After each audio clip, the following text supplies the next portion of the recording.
One of my favorite things about carving stone, you pick up a rock and you start taking things away from it and you look at that rock and you want it to become something. Well, I find that a lot of times it's only going to become what it wants to become. The first stone that I wanted to carve two fish in, and I could see these two fish very vividly. And as I'm starting to carve these fish, they just wouldn't be the fish. I could not make them be anything I wanted them to be. And I remember my dad out there carving and just dust going everywhere as a kid, and he'd say, you know, God, this is either going to be dust or it's going to turn into something. I don't know what you want it to be, but you turn into whatever it's supposed to be. And he always made beautiful stuff.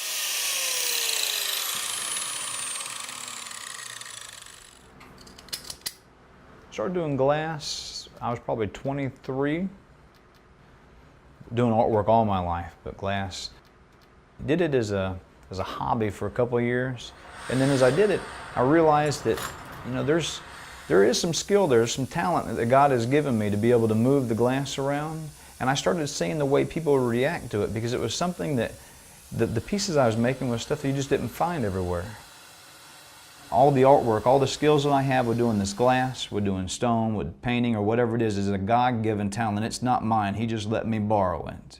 And I'm just trying to be a good steward with everything He's given me.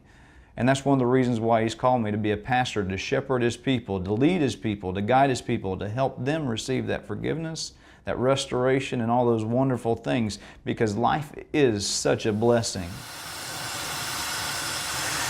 I like making frogs because of the fact that it's an acronym that we use in ministry, standing for Forever Rely on God.